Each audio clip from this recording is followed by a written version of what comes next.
who's going to give the third lecture in this DAG series. Great, thank you. So let's start with just a little bit of review to set the stage. And let me give an example, which I think will be useful. And then I'm going to go on, hopefully, to talk about moduli of objects and this major theorem of Toan and Vauquier.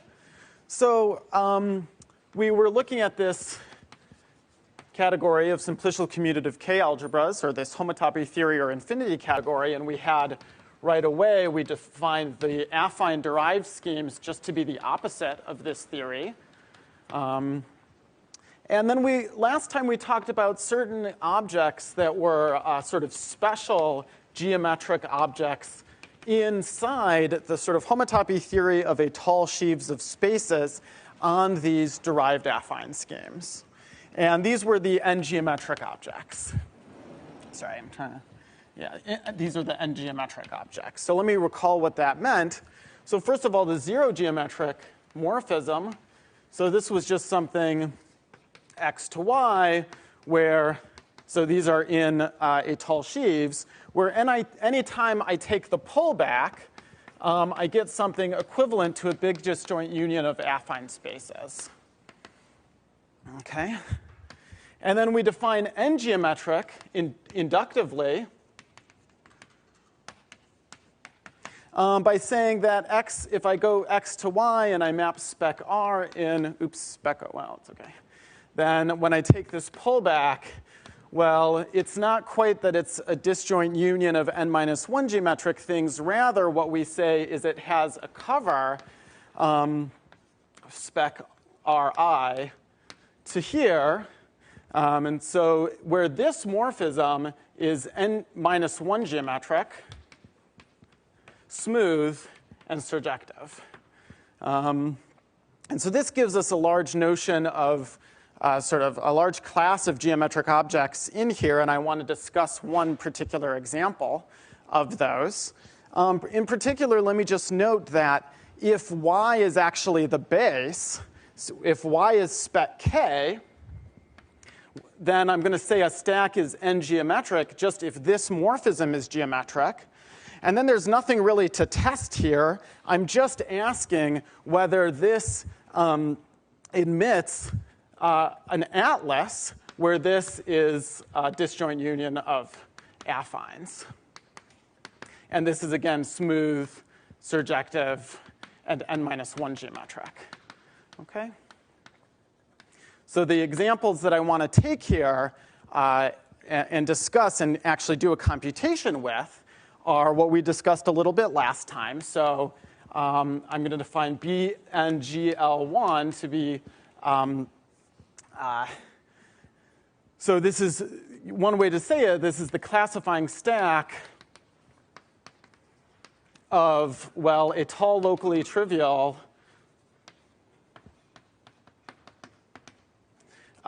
b to the n minus 1 GL1 torsors. Okay? And recall that GL1 is just spec of k t plus or minus 1, and this sort of has a natural group structure.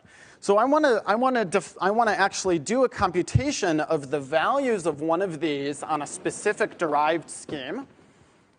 Okay, so let's just denote, I'm going to write pick underline. This is going to be BGL1, and Brouwer underline. This is going to be B squared GL1. And now the way to sort of think about this, if you're sort of familiar with gerbs, is that, well, a gerb, specifically a GM gerb classically, is the same as a pick torsor. And so that's exactly what we're seeing here. When we try to classify pick torsors, we're going to bump up and de-loop, in the language of Carlos's talk, one level and go to B squared GL1. So we saw these a little bit last time, and I wanted to make a specific computation with them. But let me just note, as a remark here, that typically, so if I evaluate this on a discrete commutative ring, an ordinary commutative ring R, then this is natural. This is a a two-truncated space, meaning that the homotopy groups are 0 for I at least 3, or I more than 2, and any choice of base point. What does this mean? So this means that, and typically pi 2 is non-zero. This means that this cannot be represented by an Artin stack, an ordinary Artin stack. There's just no way. Ordinary Artin stacks take values in groupoids, not in spaces that have pi 2s. Okay, so expanding and allowing this world of higher geometric objects or sort of lets us treat more objects as being geometric. And we'll see an example of that. We'll see examples of that in a moment. For now, I want to try to give a flavor of how you might actually compute with this kind of sort of Brouwer space. And let's look at the following example. So let me take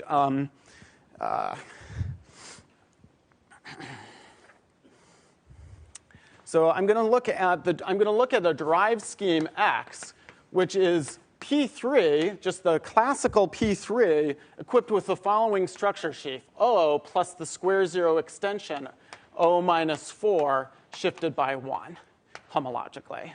So here I mean there's some classical space, P3, ordinary scheme, and I'm adding to its structure sheaf O minus 4 in homological degree 1 or cohomological degree minus 1. Okay?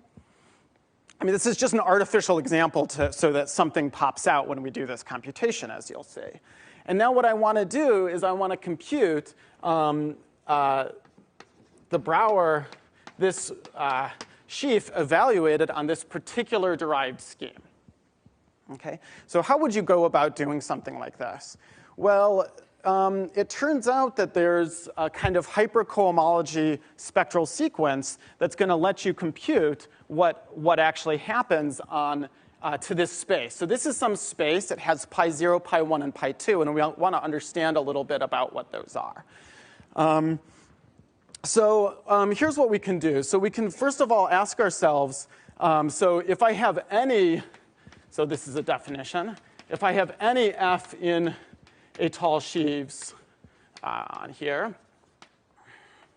I can define the kth étale homotopy sheaf of f. Excuse me. So this is the étale sheafification of the pre-sheaf that just takes u, some object in here, to pi k f of u. So this is a pre-sheaf of abelian groups, and now we just sheafify and we get out an étale sheaf of actual abelian groups. Okay, that's pi k étale. And now there's a spectral sequence. So let me tell you what that is in this case. So pi I étale of this Brouwer sheaf is the following. So it's just you take pi I of GL1 and you shift it up 2 degrees because we're de-looping twice. So here it's 0 if I is 0 or 1. It's GM if I is 2, and it's pi. Let's see, it's pi I minus 2 of O for I at least 3. Okay. So remember O, right? O is a particular étale sheaf on here. Maybe I should have written this like O of R is just R viewed as a simplicial set. Okay. So this GM is the classical GM sheaf. So GM of a simplicial commutative ring R is the units in pi 0 R. Yeah, so this is what happens in this particular case. To be clear, the O you're using for O of R is R. Yeah. Yeah, what should I call it? Maybe I'll call this P3 or something. So O of X is this. Thanks. Is that more? The question is, well, I had overloaded my operators. Hopefully I've corrected that by now. And how do you turn that into a sheaf of simplicial rings? Is it a square zero extension? What does it mean? Right. This is the square zero extension of this plus this particular module. Yeah. It'll come in just a second when we actually compute the space of global sections of this, okay? So now so far we don't see this because this is sort of local information, right? And now we're going to evaluate this on a global object. And so there's a spectral sequence, and apologies, Lars, but that goes from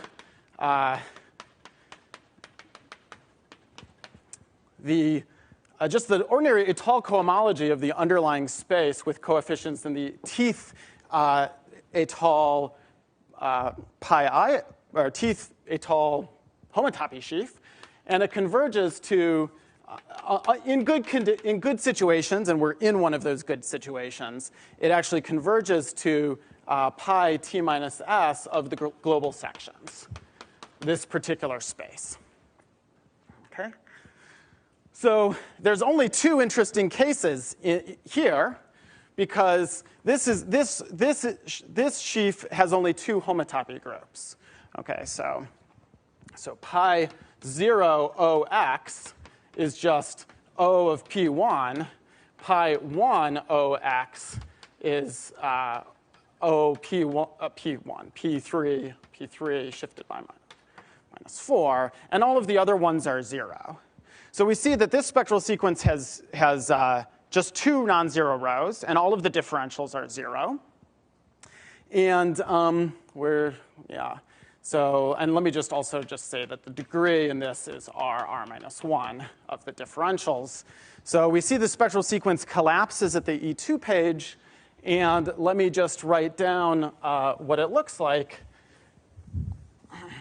and why we're getting something interesting here. So first of all, in the t equals 2 line, I have H0 P3 GM, H1 P3 GM. Oh, and I'm sorry. Shoot. Sorry.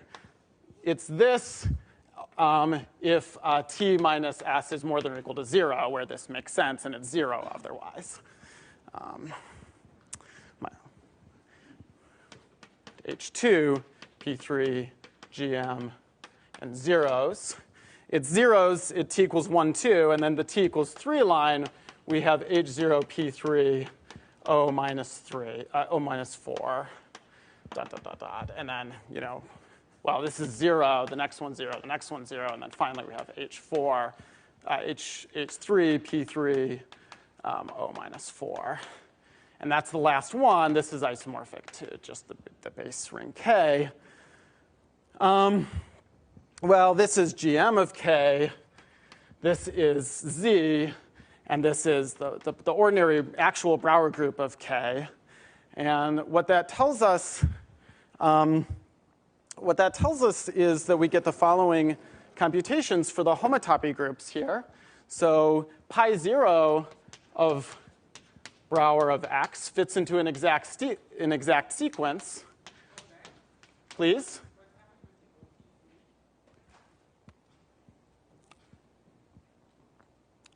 I'm not quite sure. Right, we get the units. So here we have the units in OP3. And so that's contributing to this GM cohomology here. Does that answer the question? I didn't quite see where that comes from.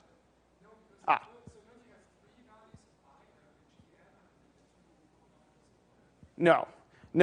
Sorry. So this was the range I more than or equal to 3, so it starts at pi 1. So the units in pi 0 contribute the GM, and then the degree 1 contributes pi 3 here.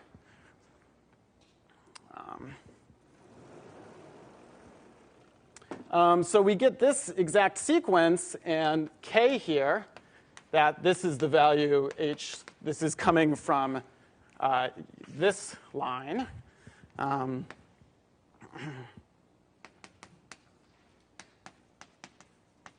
Okay, so that's pi 0, and then the rest of them are just given by isomorphisms.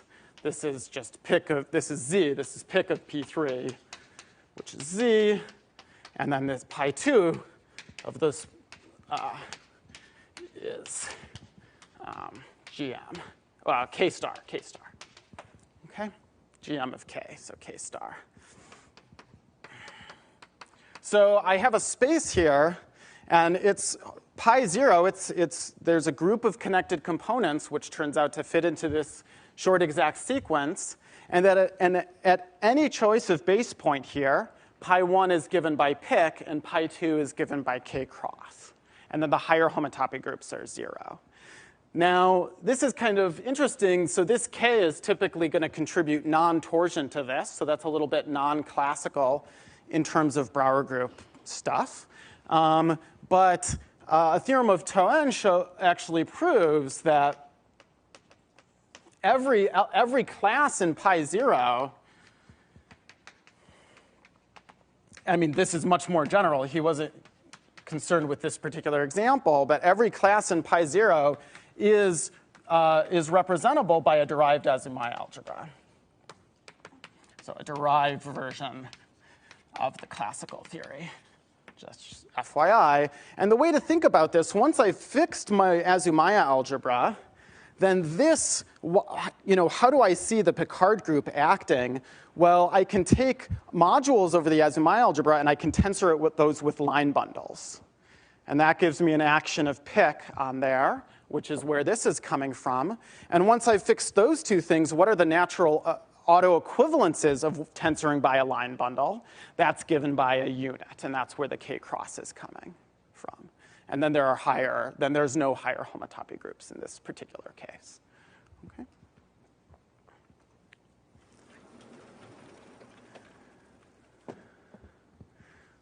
So we could have done this with P2 and O-3 and gotten some kind of exotic elements in pick, which are kind of analogous to what happens when you do a normal square zero extension, and you get additional elements in pick.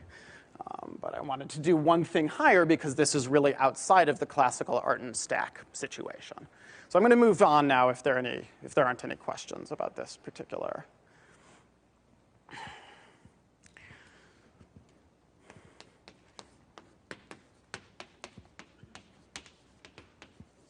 Okay. So I'm going to talk about now a major representability theorem that says that a large class of étale sheaves that are very natural for constructing moduli of objects in DG categories, that these are actually representable by geometric objects. And so the setting is the following. Let's just fix K, a commutative ring, an ordinary commutative ring. And A is going to be a DG algebra over K. So a chain complex with a multiplication satisfying the Leibniz rule. And it's non-commutative. So in the previous cases, we were considering all simplicial commutative things. This is now a non-commutative algebra in general. And I want A to be reasonably finite. So A is HFP, stands for homotopically finitely presented, just if A is compact in sort of the category of DG algebras over K, which means that DG algebra morphisms out preserve filtered colimits, just as in the previous two lectures we saw these conditions appearing. So as an example, two examples to keep in mind, if I take the free algebra if I take a tensor algebra on a perfect complex over K, then I get something like that. So tensor algebra on P, where P is a perfect complex over K, then this gives me such an object. Another example is if X over K is a smooth and proper scheme, then the derived category of X is equivalent to the derived category of some DG algebra A, and any choice, this is true in many different ways, and any choice we make, A will be homotopically finitely presented in this way.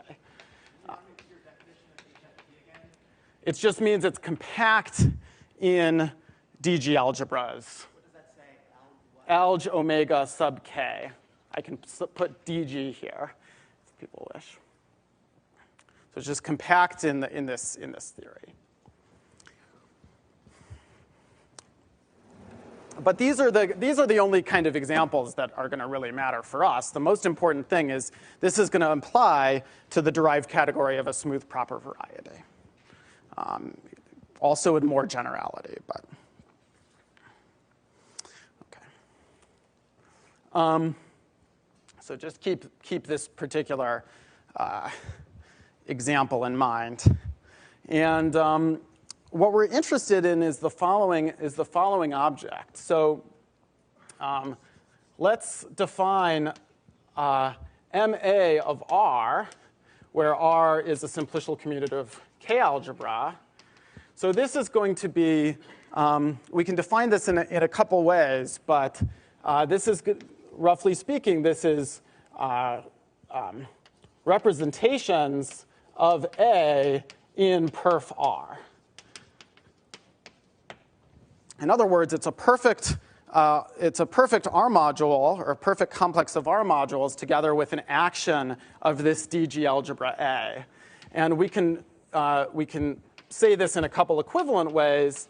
This is exact functors from perf of A to perf of R. And it's, in other words, it's the functor category like this. And this is sort of naturally contained in, OK, let me just say that.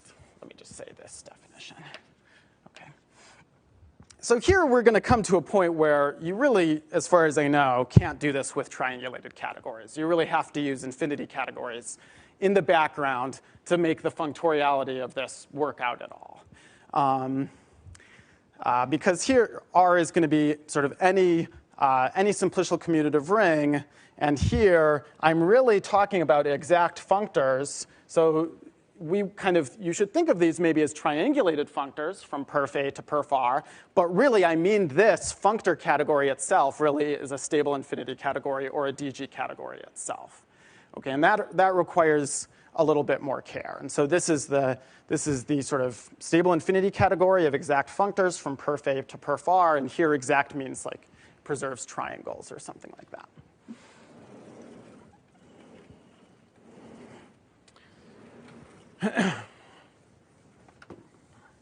But it's just think of this as representations of this kind of generalized algebra, this DG algebra. Okay, and it's representations as opposed to modules because in general, there's going to be a difference between perfect complexes over a tensor R and representations. But OK, that's just a technical point. So this is itself a stable infinity category or a DG category, and so it has it's not it's relatively big. It's still a small DG category or small stable infinity category, but there are lots of objects in it, right? Because I can suspend things, I can take cones of things, and so forth. Nevertheless, it turns out that something cooked up out of this will turn out to be representable by a derived stack, which is a remarkable statement. So let me say that now. Oh yeah, and let me just give an example again. X over K smooth proper. So then M, I'm going to define Mx to be M of A, where A is any DG algebra such that the derived category of quasi-coherent sheaves on X is equivalent to the derived category of A modules. And in this case, however, we have a sort of different description. This turns out to be equivalent to perfect complexes on X base change to R. And that's because Mx, that's because sort of the derived category of X itself is dualizable in a strong sense. And so we can move this functor, we can move this to this side. OK. So now let me give kind of the next definition. So this is a presheaf of stable infinity categories. But that's not really the setting that we've been working in. We've been working in the setting of presheaves of spaces. And so now I want to produce from this a presheaf of spaces. And I'm going to define that via this Roman M. This is, I'll explain this in a moment. This is iota of MA. So iota is a functor that takes an infinity category and forgets all non-invertible morphisms.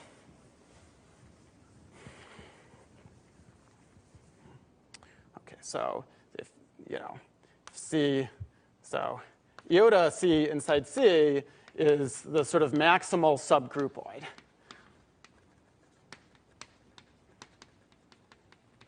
Okay, so I basically just chuck out any morphism in C that's not an equivalence. Okay, so let's look at MA of R.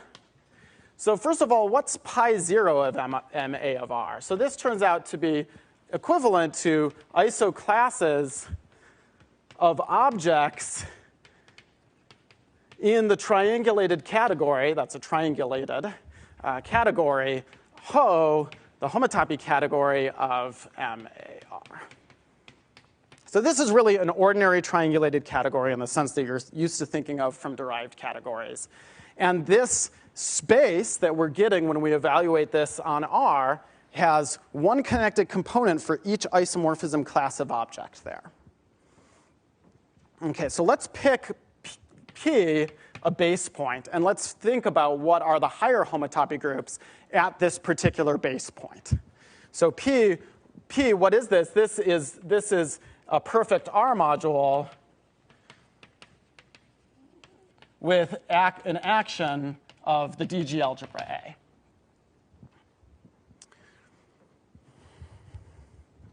And so what are the higher homotopy groups here? Well, maybe I can actually just do it here. So pi I, let's see. So pi I of MAR at P. So we're interested in this for I at more than 1 because this really will depend on the connected component we're in. Well, so this splits into two cases. So the first is we take Hom in this triangulated category from P to itself. This is an associative ring, and we just take the units in that ring because we've thrown away the non-invertible morphisms by going to this fundamental groupoid. Okay, so we take the units in this ring. So this is when I is 1. And when I is at least 2, then this is x'd, or this is x'd, 1 minus I from P to itself in this triangulated category. Okay, I think I got the indexing right there. Yeah. So this is a little flavor of what this looks like, and it'll turn out somewhat, what we're going to show, or what we're going to sketch a proof of, is the fact that this actually is a geometric object, despite kind of how large and crazy it is.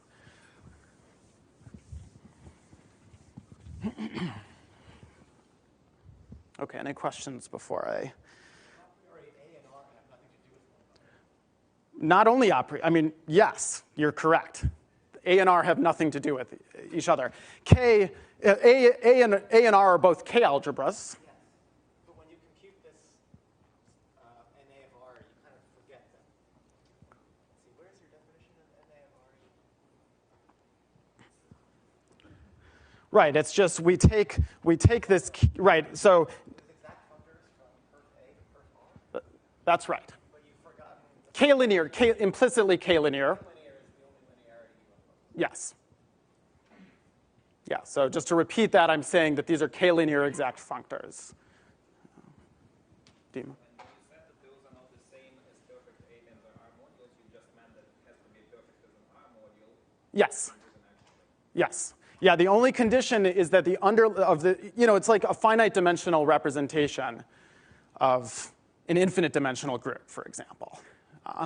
That's the sort of thing to bear in mind. Although typically such a thing won't be smooth, it won't be homotopically finally presented, but there are other cases that are, yeah. No. No, K could be, I mean, in fact, K, so the question is, do I assume characteristic 0? I don't.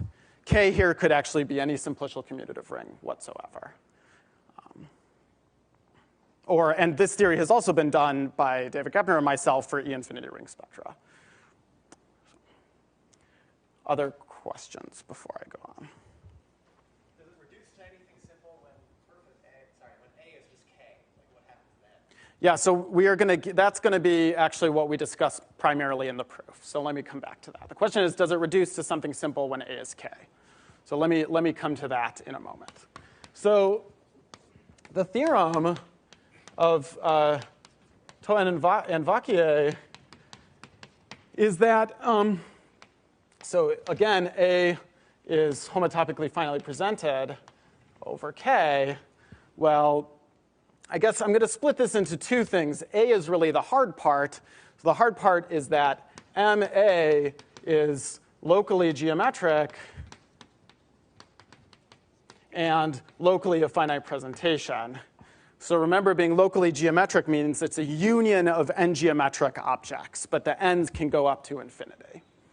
And then part B identifies the cotangent complex of this at a point. So let's say that spec R going to MA, this classifies a point P. So here by this I mean that P is a perfect complex with an action of A. And now I want to identify the cotangent complex of A when I pull it back along this morphism here. This is going to tell us some information. So what turns out to be the case is that this is, you take R hom from P to itself, right. And then you dualize it, and then you shift it down homologically by 1.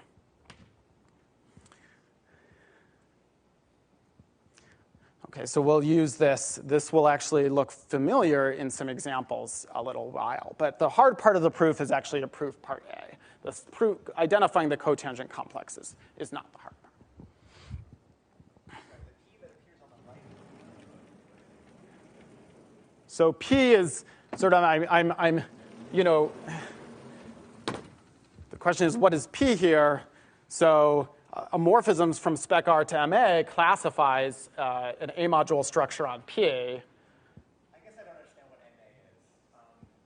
I mean, on the one hand, it's exact functors between two categories. Yeah. Representation of right. A? That's right. So I guess what I mean using implicitly here, let me write this down. So if I have this, the point that I'm using and that I didn't say, so my apologies for that, is that this is generated by A itself. And so to give a functor like this is just the same as picking out where A goes. And so that's this correspondence between this and, I don't know, rep A and perf R or something like that. So in fact, your capital P that you just wrote down is a perfect R multiple. Yes. And you computed this R hom in that category. Well, no, I guess you want to do this R in rep. Yeah, you want to compute homomorphisms as representations. What? No. The question is R hom PP self-dual in some sense? And no, it doesn't have to be, right? I mean, this could be, for example, would be the cohomology of X with coefficients in OX. This is concentrated in cohomologically positive degrees, and when you dualize it, it's in cohomologically negative degrees. Okay. So let me say something about the proof of this theorem, or at least the proof of part A. So the first thing you do is you notice that there's a forgetful functor from MA to MK, where K is the base ring, that just sends P, to the underlying module where you've forgotten the A action. Okay, and MK, what is this? So this is MK of some simplicial commutative ring R is just you take perf R and you forget all of the non-invertible morphisms. Okay, so that's possibly somewhat easier. And anyways, so the point is that the fibers of this map over some given complex here are exactly all of the ways to give that an A module structure. And it's not very hard to argue directly that if this is representable, because those fibers turn out to be representable, that this is representable. So this is going to immediately reduce to considering the case of MK, where there's no actual DG algebra in the picture. So the rest of the proof, I'll just think about MK.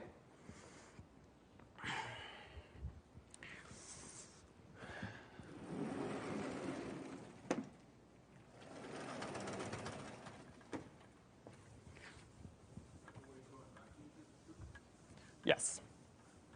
The question is that the way Toine and Vauquier did the proof? And the answer is yes. I'm giving their. I'm not saying any. I'm not giving any new insight in their arguments at all. So the other thing to do is let's let MK AB inside here. So this is going to be so the R points of this. Sorry, let me say this. The R points of this is going to be perfect R modules with Tor amplitude in this range. This is homologically graded still. And then a basic fact is that as I take the union, as these intervals get larger and larger, I recover MK. So that's just saying that every perfect complex over a commutative ring has some actual bounded Tor amplitude. And that's because of quasi-compactness at heart of spec R. Okay? And so what we're going to do is we're going to argue by induction on the length of this interval to show that each of these is geometric. And then that's going to basically then complete the proof. Oh, this was supposed to be labeled by 2. I'm not sure it really matters. 3, so let's look at MK AA. So this is just some interval of length 0. And giving a perfect complex of Tor amplitude in this range is just the same as giving a projective module. So this turns out to be equivalent to the disjoint union as n, for n at least 0 of BGLN. And this is clearly one geometric. That's actually a bunch of Artin stacks in this case. Okay, so that's the base case of our induction.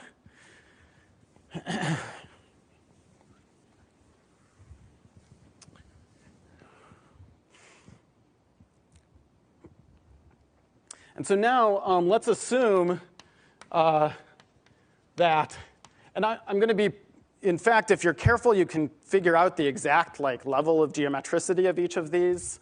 I'm not going to track it that carefully. So let's assume that MKAB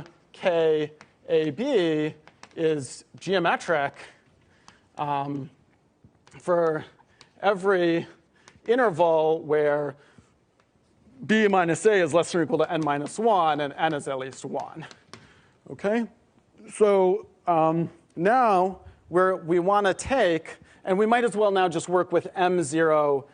So we want to, so we want to understand MK from 0 to n and show that this is geometric using our inductive hypothesis. So here's the basic idea. So let's pick, and let me not confuse myself later. Right. So let's pick an object Q in here. So it's a perfect complex with Tor amplitude in 0 to n. And so what you can do, because of this, it has a bottom homology group. Okay? So there's some, which is in degree 0. And that homology group is finitely presented. In particular, it admits a surjection from a finitely projective module, finitely generated projective module. So this is 0 to n. This is 0 to 0. Okay? And the cofiber of this, so the cofiber of this, well, okay, okay, so let's say the fiber of this, this has Tor amplitude in 0 to n minus 1. And the cofiber, which is then C shifted by 1, this has Tor amplitude in 1n. And so we're going to use this idea that every perfect complex with Tor amplitude in 0 to n can sort of be presented as the cofiber of a sequence where this is projective and this is Tor amplitude 0 n minus 1 to prove geometricity. Okay? And so the key here is that this is surjective on H0. Okay, so choose such a thing, and then it turns out that that's what you need for the cofiber to have bumped up the Tor amplitude, right, just by the long exact sequence.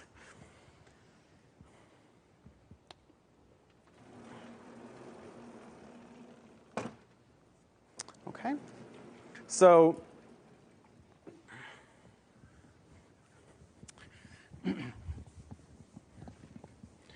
so what we're going to do now is we're going to actually construct a covering for M0n. And first what we're going to do is we're going to look at MK, and we're going to look at functors from delta 1 into this. So So this is the classifying, well, and then we're going to look at the underlying groupoid. So this is the classifying stack of morphisms between perfect complexes. Right? Giving a functor from delta 1 in is just giving a morphism. And then we're forgetting all the non-invertible arrows. Okay? And now this has, I can remember the source and target. So this has a map down to the boundary of delta 1, which is just 2 points, to MK. So this is equivalent to MK cross MK. And now I can map in, let's see, M0 n minus 1, oops, sorry to change notation, M0 to n minus 1 over K, cross M0, 0. Okay. This is just the natural inclusion in each component. And I'll let U be the pullback. So U, what does U classify? U classifies a pair of a projective module and a perfect complex with Tor amplitude in 0 to n minus 1 together with a functor from the Tor amplitude 0 to n minus 1 guy to the projective guy. Okay, so this is the classifying stack for that kind of data. Okay. And so it's, yeah, right. So now let's think about what is the fiber of U over a pair CP in here. Okay. So what is the fiber over a pair? Well, the fiber over the pair, this is just going to be, we look at,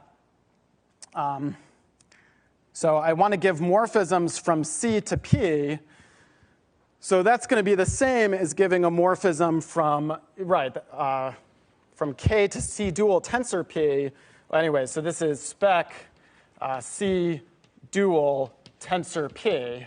Of the symmetric algebra of C dual tensor P, the free sort of commutative ring on this guy. And this turns out to be smooth and geometric. And so that tells us that this is a geometric morphism, and that's going to tell us that U is geometric, and we're going to use U to cover M0n. So, let me just, as a little test, if P is K and C is the bit sort of K shifted into degree n minus 1, then this object is the same as B to the n minus 1 fold classifying stack of the additive group. And so there you see it's smooth and geometric. And the rest, the general case argues from there kind of by taking a finite projective resolution, more or less. Okay? So that proves U is geometric, and now U has a natural map to M0nk, and what you can prove is that this is smooth, surjective, and that's what you need to prove. I'm thinking I'd rather go on to the next sort of example than say all of the details of this. But this is the kind of argument that you make. You study the fibers of this map, this map is take the cofiber of this, and the fiber over Q you can just show by hand is another smooth geometric stack. Okay. So that's the kind of argument that goes into this. It's just a stratification argument to understand everything. So there's no condition on the map? Not in U, but of course, right, exactly. It's just any map like this, the cofiber will have Tor amplitude in 0 to n. But then going the other way, fixing this and taking the inverse image, taking the fiber, there will be some restrictions on what happens there. Okay. So in the last 13 minutes or so, yeah? So this dual of the X group looks like the dual of the tangent complex rather than the cotangent complex. Why is it finite? Why is it finite? Everything in sight, well, these are all perfect complexes, C dual and P. I mean, so the dual of a perfect complex is perfect. Maybe, I don't. No, because we're looking at representations. So all of the R modules that come up are all proper, perfect. Can you promise to say what this does for you for the derived category of smooth property? Yeah, so let me come to the third part. I mean, what this does for you is gives you some enormous geometric object in which you can find various, other moduli spaces of objects sort of sitting inside there. But I wanted to talk specifically about the Picard scheme in the next example, so maybe that will be a satisfying answer. I mean, yeah, you can certainly plug in a smooth proper variety, and this will give you some huge geometric object. I mean, which should be viewed as analogous to like the entire Hilbert scheme or something like that, or it's very big. I guess at this point it's not entirely clear to me why I'm going to prove that something is geometric for you. Yeah, so let me try to explain that here. So I'm going to say something about the derived Picard stack. And you can more or less ignore derived, but it's just a little bit easier to say here. So again, X over K is going to be smooth and proper. And let's also assume it's geometrically connected, just for simplicity, and d-dimensional for concreteness. And now I have Mx. So this is the moduli stack of objects in perfx. And inside of here, so this has the structure of a kind of H space. I can multiply objects together by taking their derived tensor product. And so inside here are all of the invertible objects with respect to that operation. And that's just what I'm going to call the derived Picard stack. So this is going to be, invertible objects in perf X space change to R. So that's the R points. Okay. Line bundles give examples, but so do shifts of line bundles. I can take a line bundle and shift it in the derived category up to the 17th degree, and that's still invertible from this perspective. And so we'll see that in a moment. And then an easy exercise is to prove that this inclusion is open. So this is actually an open inclusion of geometric stacks. And that's just because it's an open condition to say that a perfect complex is invertible. OK, well, it's an exercise. Not a hard one. OK, that means that this sort of huge general theorem immediately tells you that this derived Picard stack is a kind of geometric object. And now, right. Let's compute the cotangent complex just to sort of see something. So this will be sort of a classical line bundle on X, and I've shifted it into homological degree n. Well, if I take the endomorphisms of this, it's just the same as the endomorphisms of O sitting in degree 0, because this is a line bundle, and the shifting doesn't do anything. And so that tells us that the cotangent complex to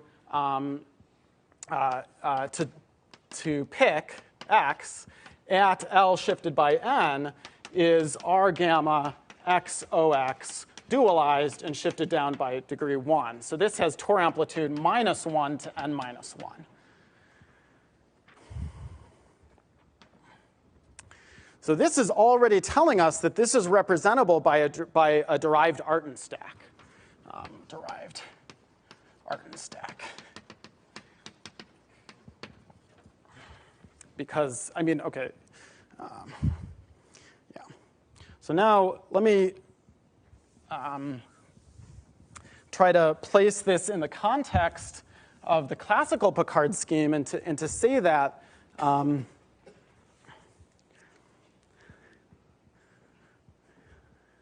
so let me just say, if there's higher cohomology of OX, this is going to prove that this derived Picard stack is typically not smooth over K. Okay? And so we're going to be seeing, honestly, new derived structures on what's basically the classical Picard stack coming out of this picture. So let me just, right. Let me just, I want to define a couple functors here. So this is pi 0, and this is just including commutative algebras into simplicial commutative algebras. And using this, you can get a bunch of functors from derived stacks to sort of higher stacks, where we just look at étale sheaves on ordinary affine K schemes. So I'm going to call this CL upper star. This is going to give us the classical locus. And now there are two functors going the other way, CL lower shriek and CL lower star. Let me just say what these do on affine schemes. So let's let R be in simplicial commutative and S be an ordinary commutative K algebra. So then, so if I just take the classical locus of spec R, so this is isomorphic to spec pi 0 of R. It's representable. If I take CL lower shriek of spec S, this is spec S, but now views it as a derived scheme. And the weird one is CL lower star of spec S, if I evaluate it at R, is hom from S to pi 0 R. So that's kind of a weird one. So there's a unit map for an adjunction for any sheaf in here, which is CL lower shriek, CL upper star, sorry, a co-unit map, F mapping to F. And I'll also refer to this as the classical locus. So now let's come, so I think I have 5 more minutes. Is that right? Yeah. OK, so now I want to sort of draw a picture of what this looks like to compare the derived world and the sort of higher geometric world. In my last slide here. So first of all, here's the classical picture, just as a reminder. And so I have CL upper star d pic x. So this really is a slightly derived version of the classical Picard functor. The only difference is we allow sort of homological shifts. Okay? So if you like, this is equivalent to a big disjoint union over n and z of this sort of the usual Picard functor of x over k, where I view this is the Artin stack. Okay? And this n and z is just keeping track of in which homological degree the line bundle is living. Okay. So now I can look at the coarse moduli space. What is the coarse moduli space? That's just the take pi 0 étal, sheafify pi 0 of this stack. Okay? So d pic x. And this is then equivalent to the big disjoint union n and z of the classical Picard schemes.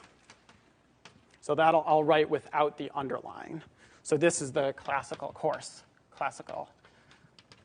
Pic schemes.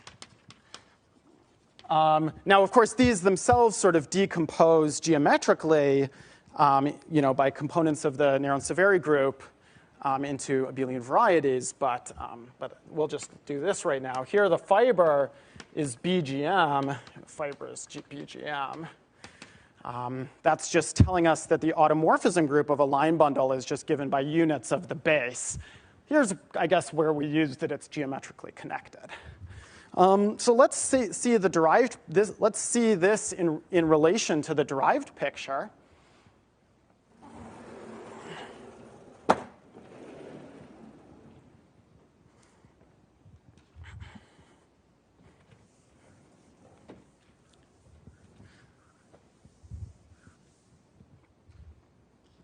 So now I have, let's write this in the middle. Well, let's see here. So I have d pic x, and I'm gonna start up here, I guess. So the first thing I could do, in analogy with what we did here, is take the coarse moduli space and see what that is. So this is going to be pi 0 étal of d pic x. And here the fiber is something kind of weird. It's BGL. It's the units in the sheaf of in the automorphisms of x of OX, right? That's what it means to twist. And so that's like R gamma XOX. And this is kind of a weird object. This is a very strange object. It turns out that this is not geometric. So when we do the same construction and we just take what you would call the coarse moduli space in this setting, you get something that's not geometric in any sense. So that's a little bit weird. So instead, what you probably want to do is look at BGM again, or BGL1, excuse me, BGL1, mapping into here in the natural way. And there's not a name, as far as I know, for what you get when you take the quotient. So I'll just write it d pic x over BGL1. There's a map here. And now I also have the inclusion of the, of the classical locus, d pic x. Here I have the CL lower shriek, CL upper star of BGL1. And this is just CL lower shriek of BGM, which you see is BGL1 again. So this is this map is an equivalence here. And when I take this, I'm getting CL lower shriek of this big disjoint union of classical Picard schemes. And a map here.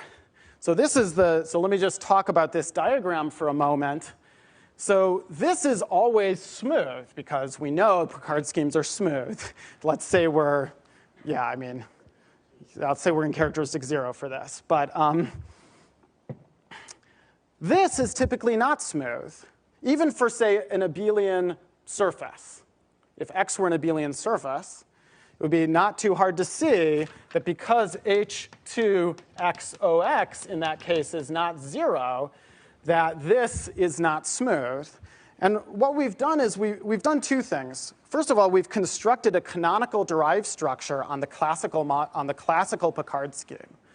So as far as I know, this hasn't been studied at all, although maybe someone in the audience will correct me. I think that Picard scheme, that derived structure may have interesting, information to carry, though I have no idea. But the other thing to say is that when we do see, if we take the CL upper star again, all of these are equivalents. These are equivalent, these are equivalent, and these are equivalent.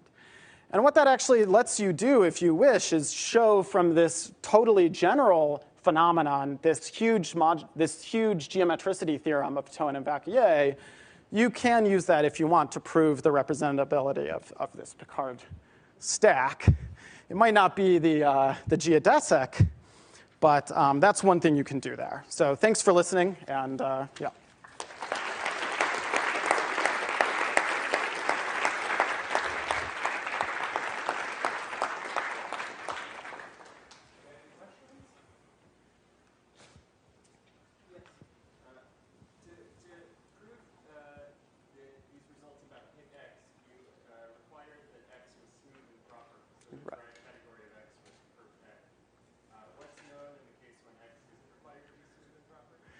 Less.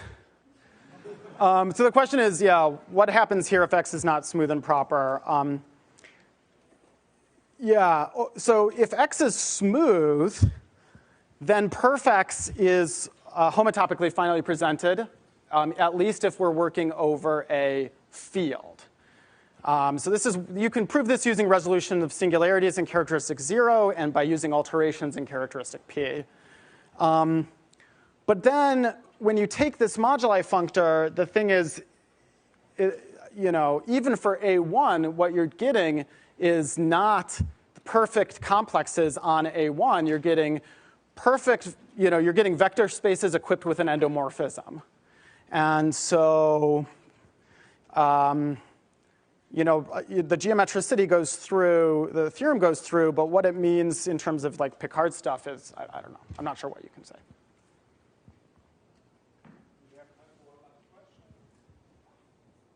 That's not, yeah. I was going to ask you to clarify when is the object BGL1, comma. Oh, right. So the question is, what is this object? Yeah, so this is, this is, I can't clarify, it just takes one second. So this has to be a sheaf of spaces, so let me tell you what its R points are. So first of all, what you do is you take R gamma XOX, and you tensor it over K with R. You take the derived tensor product. Now, this is a new ring of some kind, but it's typically neither connective nor co-connective. But still, you can take the you can just take GL1 of this ring. So that's what I mean. So this is the space of units in this ring. This only depends on the connective cover, but it's important to note the order. Connective cover does not commute with tensoring with R, so you take the connective cover after. Yeah, sorry. Well, right, it's the sheafification. It's the sheafification of this. Yeah, sheafify this, pre-sheaf. With that, let's thank again. Thank you.